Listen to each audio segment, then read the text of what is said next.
Hey guys, Thomas Cecilia Jr. here, aka Mustached Tom, here to review the movie Bohemian Rhapsody. So this movie essentially follows not only the individual known as Freddie Mercury, but the band known as Queen and their quick rise to fame. So this movie begins with our young Freddie waking up, getting ready to work, uh, and it cuts to these newscast people talking about like stuff, and all this music is playing, and this show is being set up, and the band is prepping up to perform, and it cuts to this average day airport worker, which ended up being Freddie Mercury before, whatever his previous name was.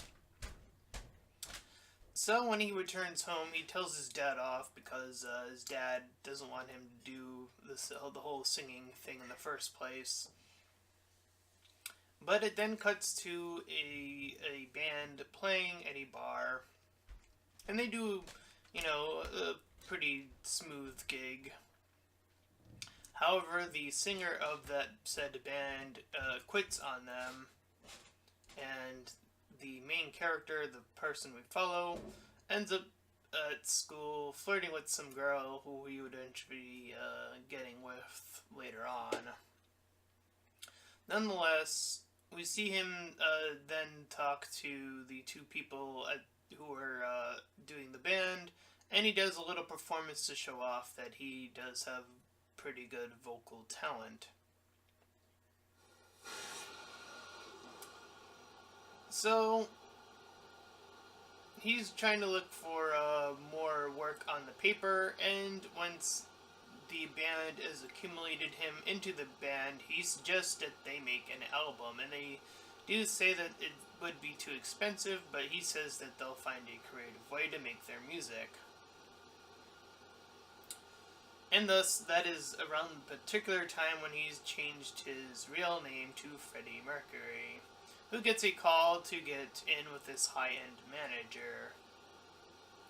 And it is around after they discuss with their manager that they decide on their band name, Queen. So they're like pretty early on. They do like this pre-recorded show essentially, and the band Queen definitely lifts up after this. And it is around this time where Freddie proposes to that flirt girl, and she says yes. So Queen gets to the top, and they hit up an American world tour. And he's in this process, he's trying to consistently keep in touch with his wife, while he's also balancing out continuing to play the music. So,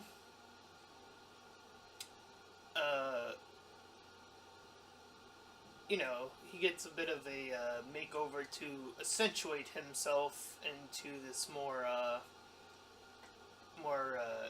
look that he goes for.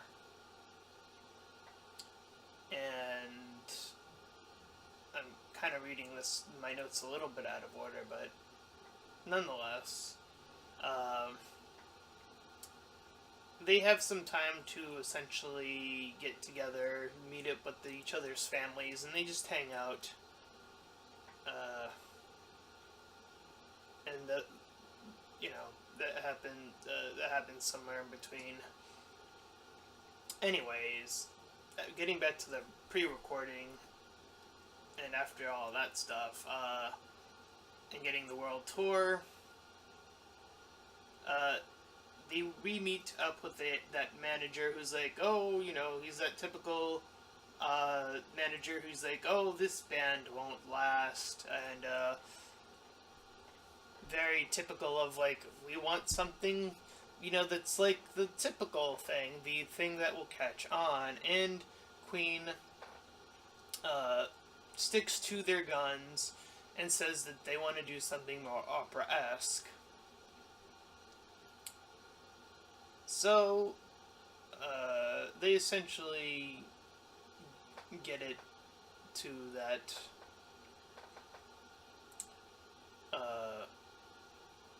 and while this is going on, afterwards, oh man, my notes are all over the place for this review, so I apologize in advance.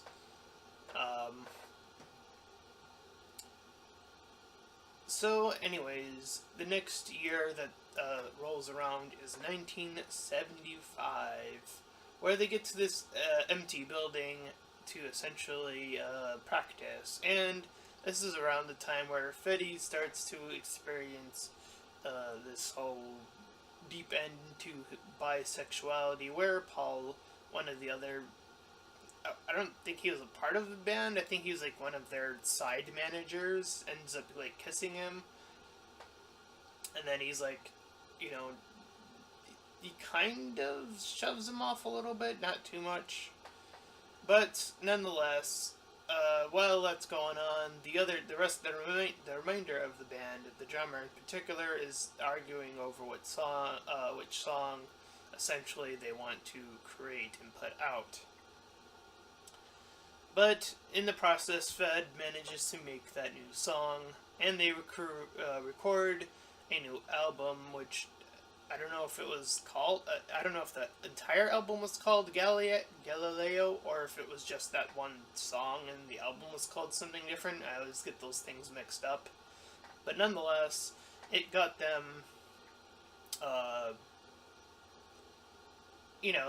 They bring that over to the main studio guy, their main manager for now, and they're trying to argue over playing this song over the radio, essentially, because back then, and especially now, this definitely transcends a long period of time, but the the main guy, the main manager says, essentially, if a song is over a certain amount of time, I believe they said 3 minutes, that people won't be interested, that they'll tune out, that they won't listen to a song that's over 3 minutes. It's very akin to, what we see even in today's media. YouTube would be the essential now of, getting people to watch your entire video. Stuff like that hasn't changed, except YouTube is, quote, more independent, so I can definitely connect to this movie, at least on that aspect of, all that stuff going out. But since that manager guy was not budging, Queen decided to walk out as an entire band. So they go to visit a smaller radio station and play their music anyway. And in 1976, they get even bigger than they were before. So he returns home, seeing that when he's watching his own performance, that people had essentially learned the song that he performed, and in a live audience, that'd probably be one of the earliest examples of getting your fans into the performance. I don't know if Queen was the one that invented that per se, but it's definitely a band that has transcended time. That is a statement that is fact, which I'll get into at the end of the review. Nonetheless, afterwards, he starts to talk to his potential future wife, and finally admits that he is indeed bisexual. And she almost takes off the ring, but he insists that she keep it just because he said that she would promise and all that stuff. And now 1980 rolls around. So they discuss, the team, the drummer, one of the other individuals, Paul, talk about this huge place that they inhabit now. Meanwhile, Freddie talks to his Future X at this point. You know, you already seen like the essential division at this point, so I think it's pretty a safe, you know, place to say that now. Anyway, Fred insists that they make a party, and then two of the band members leave when this party goes down, and Fred ends up like flirting with this guy, and then they kiss, and I don't know if that went any further, but nonetheless, we cut to the guitar guy. I didn't catch his name in the review, unfortunately. He insists that they want the audience to get even more involved in their shows, and he convinces Freddie to essentially make the song Rock You, which, again, if I may cut to the now, that is a song that still plays in, like, baseball stadiums, and where I work, I still hear that song, so that is insane how long, you know, a band has transcended time, so there's that. So anyways, so two of the manager guys are talking about Queen, not, you know, they're starting to say that Queen won't last, ironically enough,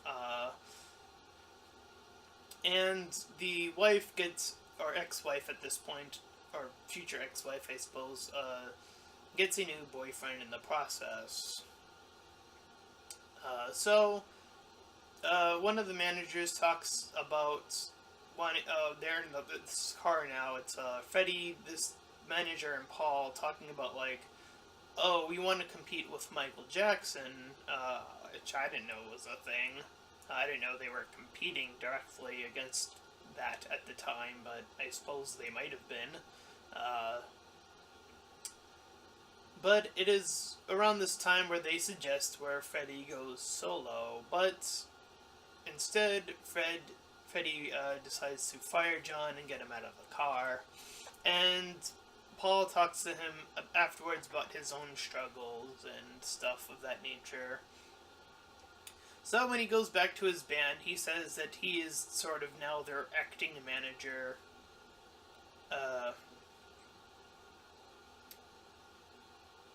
They do the song The Sound of the Beat next. I think that was the name of the song. That's what I wrote anyways, so...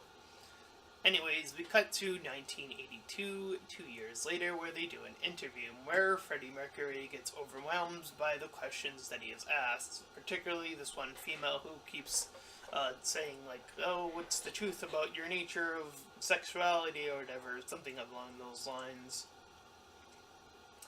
And immediately after that, they do a all cross-dressing role for television where they do one of their other songs.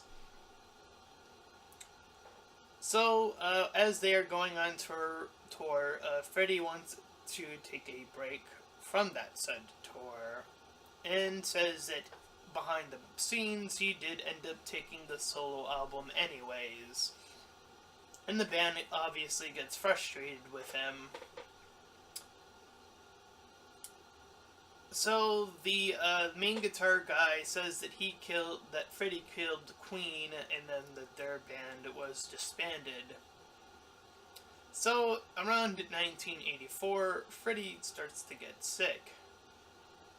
And on a side note, Mary, the ex-wife now, or future ex-wife, I keep wanting to shorten that, but whatever, talks about now being pregnant. I assume she was referring to that other guy she was with. And he tries to convince Mary to stay, and then she's, like, convincing him to, like, you know, get back with the band. And Paul was, like, back-talking him, and then that's when Fred finally kicks Paul out. So, Fred is watching on as Paul does this interview on TV, and then wants now to get the band officially back together. And he insists that the reason why when they all do finally meet, that he really admired the pushback of the team, of like them collaborating, and that is something that doesn't happen. Just going back to YouTube, I know I'm being selfish when I do that, but you know, that's something that doesn't happen on YouTube. I'm just gonna say it. It does not happen on YouTube. Collaborations that are, you know, well, I mean, I insist on saying that it's always big collaborations happening with bigger YouTubers, YouTubers, and smaller YouTubers with smaller YouTubers. You never ever see them mixed together. It's never happened in the history of YouTube except once. And I've said this multiple of times, but I will keep mentioning it until that cycle finally breaks. That is my dream, just like Freddie Mercury's dream was to perform in this said band, just to perform for the people. Uh, so they say they have a hard choice what to make, whether to perform for a bigger audience or to do a smaller audience, but because they're trying to get their sound back or whatever. But afterwards, Freddie finally decides to visit the hospital because of all the scenes where he was coughing. And after his little short visit, he tells his team that he did indeed contract AIDS. But he insists, regardless of that fact, that they just go out and play the goddamn music. Like, what a goddamn trooper. And then in 1985 rolls around, uh, the the start of this little era. It's shifts into the song "Somebody to Love," where afterwards Fred visits his family with Jim, his, I guess, now at partner, and Mary visits them, and they all have a big visit. And then it cuts to the performance, and one of the sound guys sees a "Do Not Touch" poster, but he ramps it up anyway, and then changes the "Do Not" poster to "Up There," uh, just because it was Queen. And Freddie starts the song. I believe it was called just "Mama." They do more songs, like they do "Champion," "We Are the Champions." They do more songs, and the end of the movie is just a long performance, and that really was the end of the movie. With the credits showing probably, I assume, real life photos of the actual band. Bohemian Rhapsody was definitely an interesting pseudo documentary slash, like, one of those types of follow the band type movies. I've always enjoyed these. Definitely luxury kind of like things. You get to see, whether or not all aspects are fake or not, or real or fake or whatever. There's definitely always a hint of, you know, building up a little bit of extra for a movie. You know how it is. But I definitely think, at least in the case for this movie, and a few other exceptions, that this one is a little bit more grounded in its fluff, as it were.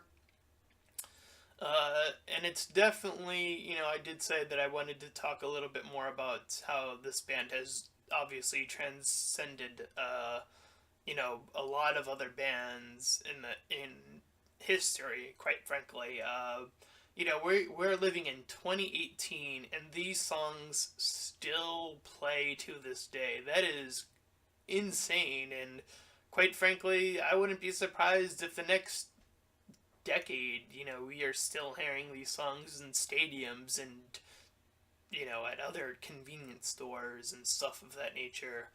Um, and the band hardships of, like, bands always cutting off ties and breaking up and getting back together, that is very rock. That is quite have literally become the stereotype of rock, is this lifestyle of sex and like breaking the band up and getting out there and stuff of that nature. And this is definitely one of those bands that has kind of again transcended itself to today's era, which again I find absolutely insane. And that connection to YouTube, I said it before and I'll say it again. You know, that's the reason why I find movies like this so fascinating, because I can resonate, at least from the time, especially when people are talking about, like who would be interested, and for how long. This very review can be a very testament to that. It's been 20 minutes plus. That again,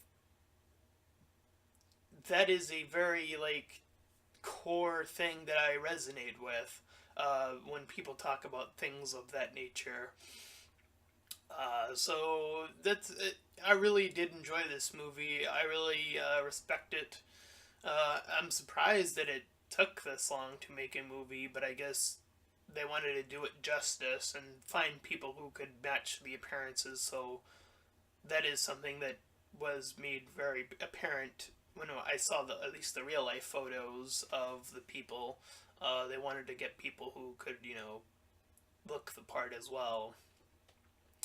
Uh, so yeah, I really enjoyed this movie. I'm gonna go ahead and give it an 8 or even a 9 out of 10. I really liked it, personally. Definitely check it out if you're someone who's into music in general, I would say. Even if you're not, it is pretty still interesting to learn about this sort of stuff, or because this is music that still plays like that. You know, that's so crazy that I think it's definitely worth checking it out on that merit alone. Anyways, that is my review of Bohemian Rhapsody, and if you enjoyed my review, then please feel free to like, comment, and subscribe. Also, make sure to check out that link in the description. I drew it to my Patreon page. Any donations are greatly appreciated. And until next time, everyone, bye-bye.